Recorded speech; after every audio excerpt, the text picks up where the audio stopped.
Olá pessoal, hoje eu quero falar sobre uma questão que, numa certa ocasião, fui fazer análise, estava na minha análise e comentei com a pessoa que estava me atendendo que a vida é dura. Falei, a vida é difícil, falei, a vida é dura, cara. E essa pessoa me respondeu o seguinte: não fala isso, porque se você fala que a vida é dura, energia que está no ar vai conspirar para que vai se manifestar nesse sentido, né? A vida se torna cada vez mais dura. Mas eu estava dizendo que a vida é dura no sentido de reconhecer a dureza da vida, reconhecer que é necessário um trabalho diário para você levantar da cama, para você ir trabalhar, para você se relacionar com as pessoas. Né? Não tem facilidade nessa parada. Né? Então, quem minimiza isso, isso é coisa de gente muito com positividade tóxica. Né? A positividade tóxica ela é infantil, porque a pessoa não reconhecer a dureza da vida, ela está completamente fora da realidade, porque isso é real. Né? Então, por que eu estou falando sobre isso? Eu estou lendo um texto do Freud, eu terminei a minha pós-graduação em psicanálise e o meu tema foi, para quem não sabe, neurose obsessiva. E aí eu peguei todo o texto do Freud sobre esse tema, porque ele foi um pesquisador, ele foi o cara que descobriu a neurose obsessiva. Hoje ela é deschavada em várias outras transtornos. A psicanálise não usa esse termo, transtorno. A gente trabalha com neurose, psicose, perversão e também não dá esse tipo de diagnóstico para ninguém. Mas a ideia é o seguinte, né? Então, quando eu terminei esse trabalho sobre a neurose obsessiva, a propósito, acho que eu considero um tema de extrema importância para todo o curso de formação em psicanálise, porque a neurose obsessiva ela é curiosa demais, ela é surpreendente, ela parece uma psicose, mas não é. Tem gente sendo medicado por aí e vários remédios para lidar com psicose. E o cara ou a cara é neurótico obsessivo, né? A neurose obsessiva ela tem, dependendo do grau que a pessoa se encontra, se é que eu posso dizer grau, dependendo dos arranjos internos na mente dessa pessoa, ela pode fazer diversas manifestações, atos do tipo aquela compulsão à repetição, de ver se a porta está aberta 78 vezes antes de pegar o elevador, ver se o gás está desligado, essas coisas, né? Desculpa. Mas então, nesse meu trabalho, eu fui pegando todos os textos do Freud. Ele vai dando características. Então, para ele criar, né, Zwangsneurose, né, neurose das obsessões, então, para ele chegar nisso, ele teve que perceber várias histórias na clínica, várias manifestações, vários silêncios, várias atuações na clínica. Né? Então ele foi observando o aspecto que envolvia esses. Caraca, caiu a minha vela! Uau! Olha que vela linda que eu ganhei da minha companheira. Não é verdade? Se quiser comprar, Mandelier. É só acessar mandelier.com. E aí, cara, a gente, nessa pesquisa, né, do meu TCC sobre a neurose obsessiva, E eu vou depois fazer um fechamento disso, acho que é legal, que não é o objetivo desse programa que eu estou fazendo agora. Eu quero falar sobre o mal-estar. Eu quero que é um texto do Freud, que eu queria dizer isso, cara, que eu estava lendo, fazendo a minha pesquisa, me deparei com esse material, o mal-estar na civilização, né? Tem muitos mal-estares escritos já depois de Freud e até antes, talvez, né? Para ele ter a ideia. O Bauman escreveu o Mal-Estar na Pós-Modernidade, tem o Mal-Estar na Cultura, que foi a edição da editora Autêntica, né? Mal-Estar na Cultura. Esse livro é maravilhoso e essa coleção também é maravilhosa. E tem no trabalho, na família, pessoal, na relação com os outros, né? Então, a vida, o Freud fala nesse livro, eu não vou entrar em detalhes do livro, mas eu vou aqui viajar junto com você, cara. Aí, por que tem dureza na vida? Porque a gente tem que se relacionar com as pessoas, tem trabalho, tem família, tem filho, tem esposa, tem tudo. Tem a gente mesmo, né? Então, essa vida em sociedade, ela traz, acho que uma série de renúncias. Traz talvez muito mais renúncia. E aí a gente tem que saber aprender a lidar com isso. Como é que eu lido com as renúncias que eu tenho que fazer aos meus desejos? Eu desejo tal coisa, mas eu não posso porque eu vivo em sociedade. Né? Pô, não quero trabalhar quarta-feira, mas pô, se eu não for, vou mandar embora, porque meu chefe vai ver que eu não bati o cartão. Velho, hoje não bate mais cartão, cara. Hoje deve ser lá o que é, deve ser um chip enfiado na testa das pessoas, sei lá que porra que é, né? Então, mas isso pouco importa. O que interessa é que essa relação em sociedade, ela traz uma série de renúncia. Em casa já traz renúncia. Eu tendo pessoas, eu escuto isso. As renúncias que essas pessoas fizeram na vida em família trouxe uma série de sintomas. Esses sintomas foram gerados naquela situação para poder. O Freud chamava de uma negociação na mente. Né? Era um. Estou lembrando a palavra agora, mas é como se fosse um acordo. Um acordo entre o que eu quero, o que eu. A vozinha que diz que eu não posso fazer, que eu não tenho condições, que isso não é para mim, que eu sou um fracassado, eu não tenho condições e tal. Então existe uma que fala vai, faz, a outra que fala não, você não vai, que você não tem competência, cara.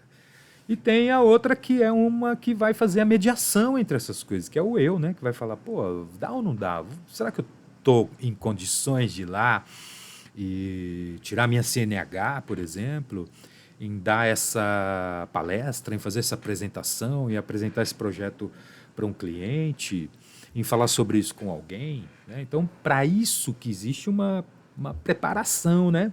Antes de você chegar até a pessoa e tal. Então, o que eu escuto na clínica da maioria das pessoas, 100% das pessoas, é uma queixa em torno das restrições que aconteceram no período da infância. E que aí começa a aparecer na vida adulta, por quê? Porque ela se depara com situações que remetem àquela situação. Né? O Freud chamava de ponto de fixação. Então, quando isso acontece, né, que tem gente que vai falar que porra, teve um gatilho na empresa tal. E aí, às vezes, traz para análise e a gente tenta, a partir dali, encontrar onde está o ponto dessa linha. Tá entendendo? Para desfazer o nó, para tentar criar uma relação com o problema atual e o que aconteceu no passado, para que você viva melhor. Esse é o objetivo de uma análise, né? O objetivo, no fundo, da análise, de uma psicanálise, de uma análise clínica, é fazer com que você se conheça. A maioria das pessoas não se conhece. Eu te pergunto agora, você que está ouvindo, fale de você. Vai lá no espelho, né? Não tem ninguém, cara. Vai lá no espelho. Vai lá no espelho ou grava um vídeo falando: quem é você? Quem é o Diogo, o Jonatas, o Ernesto? Quem é Quem é, pô? Quem é o Rodolfo? Quem é a Maria? Quem é a Márcia? Quem é o... Quem é?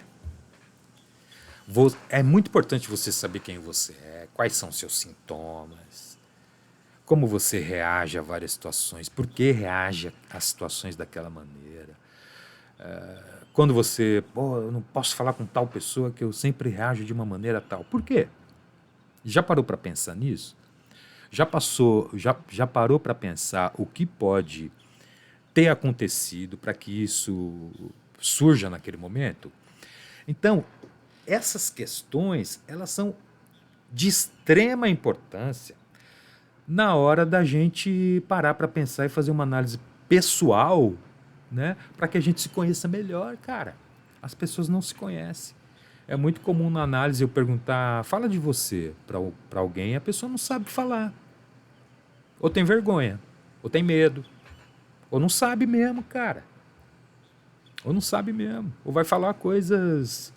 Ah, eu sou uma pessoa proativo, eu gosto de trabalhar, gosto de ir pra balada, gosto de comer e tal. Fala de você, fala do seu sentimento. Sabe? Eu fico puto da vida quando acontece tal coisa. Isso ninguém fala. Né? Porque as pessoas levam em consideração que a vida é só o lado bom, o positivo. É claro que a gente tem que buscar isso. Que são momentos, que são traços, porque a vida é dura. Né? A vida é dura. Ela é dura todos os dias. ela é ela é cheia de incerteza. Ela é um trabalho contínuo enquanto você está vivo. Então não tem o que falar, tem que ir. Tem que trabalhar, cara, todo dia. Trabalhar para ser feliz, trabalhar para comer, trabalhar para viver bem, trabalhar para ter dinheiro, trabalhar para ter paz, para ter um lar, para ter pessoas com você, né, para ter amigos, para ter um bom relacionamento. Um bom relacionamento, inclusive, envolve até as tretas, não é verdade? Saber como que você lida com as tretas do seu relacionamento, porque faz parte, cara, não é só alegria. Eu lembro que algumas pessoas que passaram pela clínica, a galera vem e... Eu pergunto, né? Mas e o relacionamento? Como é? Ah, meu relacionamento é maravilhoso, pô, tá tudo bem. Ah, mentira. Não existe nenhum relacionamento lindo, maravilhoso, né? Porque a vida não é assim, cara. Tem dia que você tá menos, tá amando menos, não é verdade? E qual o problema, pô? Não é verdade? Né? Qual o problema? Isso faz parte do ser humano. Não é por isso que a gente vai pôr tudo a perder, né? Então a gente precisa saber quem a gente é, o que a gente quer, para onde a gente quer ir, pelo menos ter ideia, né? Não que isso possa acontecer. Outro dia eu estava vendo, eu escuto muito isso, cara. Eu posso tudo que eu quero. Pode nada. Você pode até desejar até aí, né? Mas realizar tudo que você quer, não acredito não, até que me prove o contrário. Então, nessa da dureza da vida, viver em sociedade é duro, certo? É uma dureza, traz uma série de problemas, de neurose, traz uma série de problemas, mal-estar, desconforto. Viver em sociedade não é fácil por conta dessa questão que a gente renuncia a coisas que a gente quer, né? E aí eu tô olhando para cá que eu estava lendo tava lendo um texto, escutando um vídeo com um professor de filosofia, muito bom até. E aí ele fala que, né, no texto do Freud, no Mal-Estar, nesse texto Mal-Estar na Civilização, ele vai falar que a vida é dura, mas ele cita algumas medidas de paliativas, né?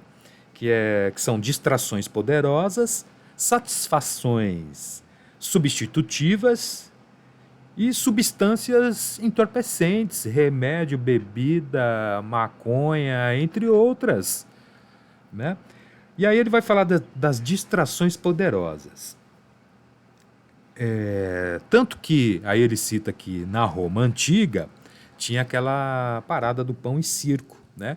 Que era uma dureza para as pessoas, mas de vez em quando tinha ali um circo na arena, né? O leão comendo alguém, coisa desse tipo. E aí ele vai falar do quê?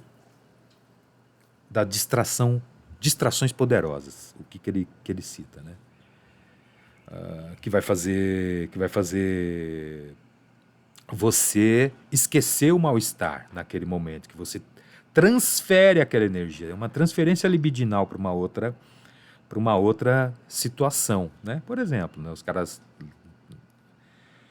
na Roma Antiga passando várias necessidades, aí de vez em quando tinha aquele circo na arena que era um momento de você esquecer todo aquele sofrimento. Você ria, se divertia, via alguém sendo comido por um leão, né? Cara, tem algo mais engraçado do que isso, né? Pois é, então. E aí, nas satisfações substitutivas, que ele considera que são ilusões à realidade, ele coloca a arte, a cultura, a poesia, a música, a dança, o teatro, o cinema, a arte de uma forma geral, né? E sobre a substância entorpecente, ele cita até um outro, não vou lembrar o nome agora, cara, um outro autor que diz: quem tem preocupação também tem licor. No meu caso é água. Então, esse essa dureza da vida, ela também tem essas válvulas de escape que faz a gente ter momentos temporários de felicidade. A felicidade não é constante. Acho que se fosse também seria um porre, né? Então essa transição, esse pêndulo entre felicidade e dureza da vida, felicidade e dureza da vida, felicidade e dureza da vida, é a vida, cara. É a vida de todo mundo. Do padre, da monja Cohen, do Freud, do Jung, de Jesus Cristo, não é verdade? É só ler. Tem gente que não lê a Bíblia, fica escutando o pastor falar besteira na orelha dele, sem ter lido a Bíblia inteira, nem sequer uma vez, né? E aí fica ouvindo o pastor, lobo em pele de cordeiro, conduzindo o rebanho para o penhasco, para o abismo. E vão cair no abismo junto com muito pastor aí, hein? Eu tô só olhando. Eu não sou cristão nem evangélico, né? Respeito a filosofia cristã, a teoria, sei lá como eu posso dizer, mas mas já fui até, né? Na nossa ignorância espiritual, a gente comete alguns, né? Passa por algumas situações e eu não vejo problema nenhum. Eu não vejo isso como um demérito. Não vejo mesmo. Eu não. A minha vida ela foi carregada de experiências e é até hoje. Eu aprendo a cada momento da vida e não tenho a menor preocupação com isso. Não tenho o menor problema em mudar uma característica.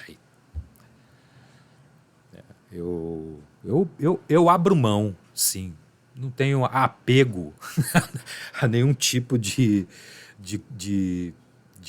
comportamento que faça mal para mim e para outra pessoa. Então, se eu compreender que isso realmente tem sentido, eu abro mão sem o menor problema. Por quê? Porque talvez hoje eu me conheça melhor do que eu me conhecia há 10 anos atrás. A psicanálise, ela permite você se conhecer, cara. Eu tenho feito um trabalho com uma empresa rápido, coisa de 12 sessões, mas que trouxe resultado pro trabalho deles. E havia um problema de comunicação, foi unânime essa fala na análise individual, é comunicação, mas era comunicação pessoal. Então, essa comunicação pessoal foi trabalhada e, claro que tem que continuar o trabalho, né? Porque 12 sessões não é o suficiente para que a pessoa se compreenda, entenda o que é a psicanálise, como que é a teoria psicanalítica de fazer com que você compreenda o seu comportamento, de fazer que você compreenda por que você é do jeito que você é.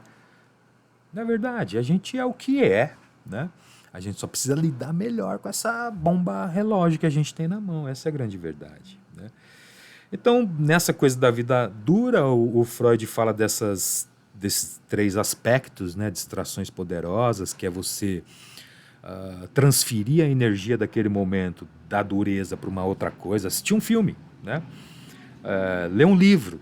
Mas isso não substitui, isso não deixa de trazer a dureza da vida no mesmo dia, né? Então, o tempo todo a gente tem que ficar criando maneiras para reduzir essa dureza. Então, quanto mais a gente se entende, melhor, porque a gente passa a lidar melhor com essa dureza da vida, porque ela existe, mas a gente lida melhor, talvez compreenda melhor. E aí você tem a satisfação substitutivas, que pode ser a arte, a cultura, e as outras que entorpece a mente, né? Tomar um licorzinho e tal. Mas é muito importante que cada um faz o que bem entende da sua vida, mas que as pessoas compreendam melhor quem ele é, para lidar melhor com tudo isso, para reduzir de repente o licor, né? Para reduzir de repente a distração que te faz esquecer aquilo, porque ela vai voltar. Então é legal saber lidar com a realidade e com os momentos de entorpecimento da mente, né? E distrações e substituições, mas é necessário. E aí o Freud fala também de fontes de sofrimento, né?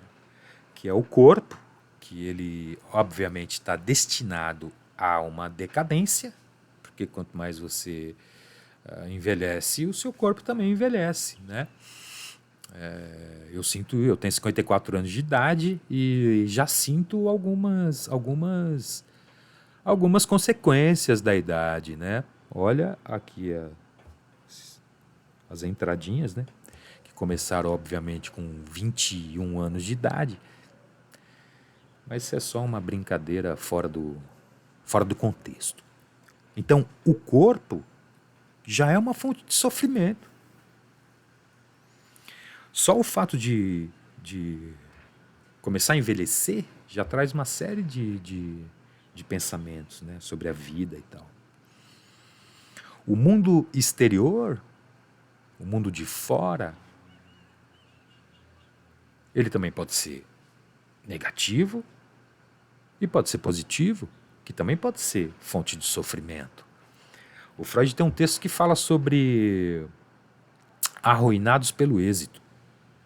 Pessoas que vão, conseguem chegar ali, não sei o que, perto de receber o prêmio, quando vai pegar a taça na mão, escorrega. Não é verdade? Olha para trás, aí a pessoa passa ela. Olha aqui, o cara passa aqui do outro lado. Uau, nem vi.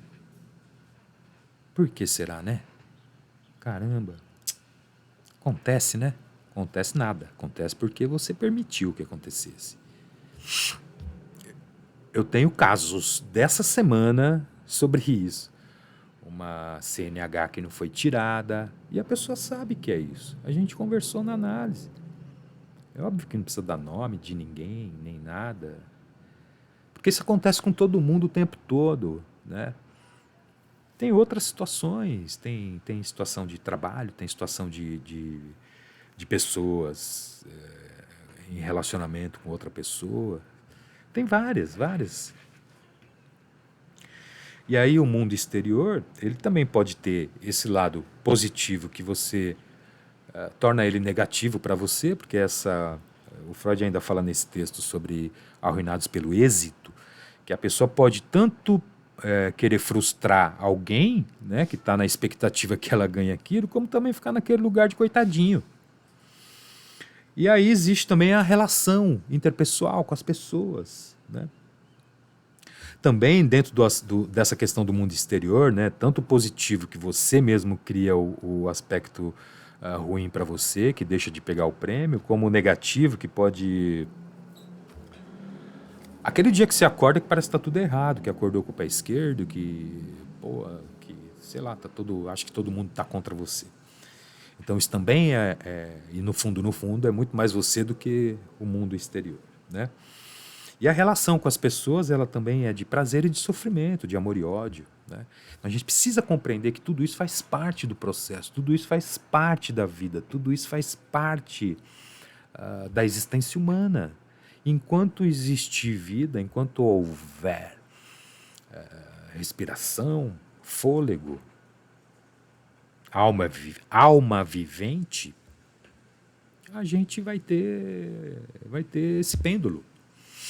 E tem que trabalhar legal com isso para você viver bem, para você ser feliz, independentemente da dureza da vida, né? Então, se ela é dura, ela é mesmo. Até para quem tem muita grana, a vida é dura. Não se iluda achando que dinheiro resolve tudo. O que resolve tudo é uma boa compreensão de quem é você. E quanto mais você se reconhecer, menos cagada você faz na vida, não é verdade? Bom, encerramos por aqui. Eu volto em breve com o próximo programa. Agradeço por todas as pessoas que estão seguindo.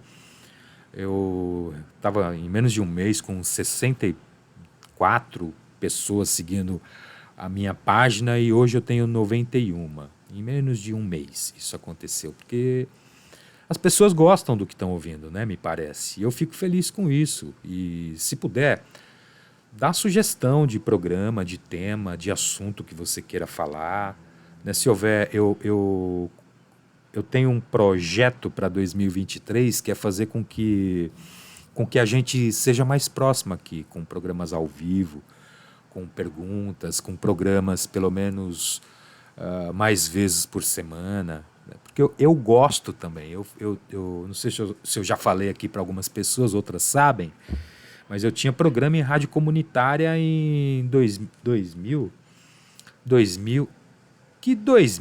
1996, 7, 8. 1996, 7, 8, a Rádio Interativa FM.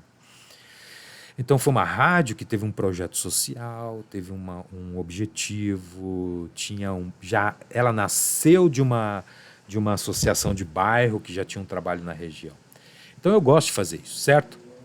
Um beijo no coração, obrigado, até a próxima, valeu e até mais. Siga, indique, comente, dê sugestões, porque eu gosto de fazer programas, tá? Se você está curtindo, vamos lá que a vida vale muito mais a pena do que a gente possa imaginar.